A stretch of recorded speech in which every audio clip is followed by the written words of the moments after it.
উপরের আল্লাহর রহমতে আর আমরা বিএনপির পক্ষ থেকে আমি যা পাইছি আল্লাহর কাছে আলহামদুলিল্লাহ, আমি ওনাদের এই উপকার কোনোদিন শোধ করতে পারবো না।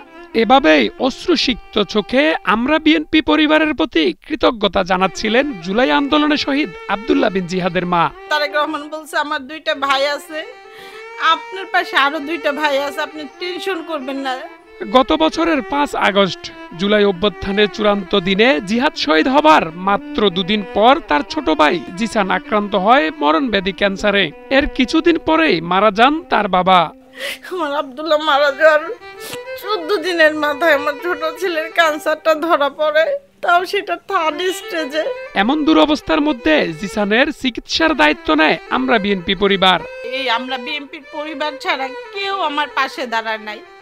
সরকার আমাদের জন্য তেমন কিছুই করে নাই, যে কোন শহীদ পরিবারগুলো কেমন আছে। সরকারের কাছে এখন আর চাওয়ারও কিছু নাই, কারণ অনেক আমি একটা এরকম ফ্যামিলি হয়ে আমি অনেক দৌড়ানোর চেষ্টা করছি, শুধু সময় নষ্ট নাজেহাল হওয়া ছাড়া আর কিছুই না।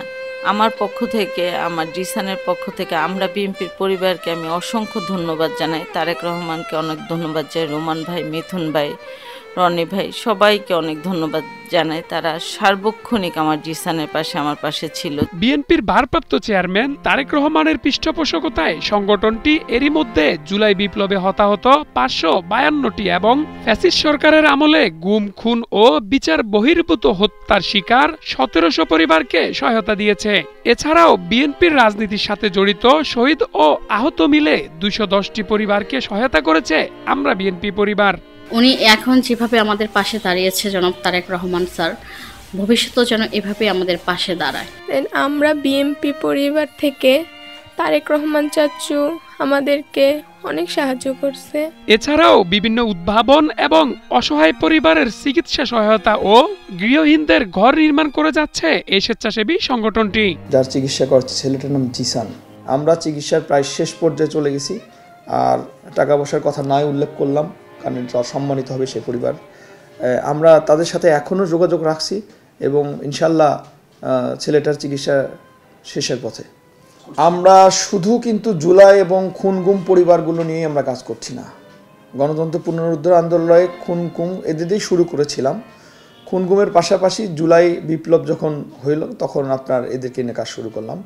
তখন আমরা প্রাধান্য দিয়েছি কিন্তু জুলাই আন্দোলনের যারা সাধারণ, যাদের দেখভাল করার কেউ নাই, তাদেরকে নিয়ে, যেগুলো উদ্ভাবক ছেলেপেলে এদেরকেও আমরা কিন্তু যুবকদের হেল্প করতেছি।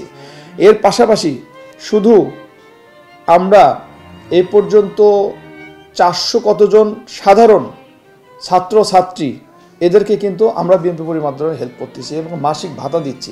এরা কিন্তু বিএনপি আপনার জুলাই আন্দোলন ছাড়াই ডাক্তার হয়েছে 12 থেকে 13 জন আমাদের, শুধু আমাদের এই জনাব তারেক রহমানের পৃষ্ঠপোষকতায় এবং ইয়েতে হেল্পে। তারপরে আপনার ইঞ্জিনিয়ার হয়েছে কয়েকজন, আর্মিতে আছে কয়েকজন। মানে আমরা কিন্তু শুধু জুলাই আন্দোলন আর নেই বসে নেই, আমরা বিএনপি পরিবার সব জায়গাতেই আসি এবং মানবাধিকার এবং কাজগুলো আমরা সবসময় করে থাকি। সংগঠনটি আগামী দিনগুলোতেও গুম, খুন ও বিচার বহির্ভূত হত্যার শিকার পরিবারগুলোর পাশে দাঁড়াবে এমন প্রত্যাশার কথা জানিয়েছে পরিবারগুলো। ফারুক মজুমদার, 71, ঢাকা।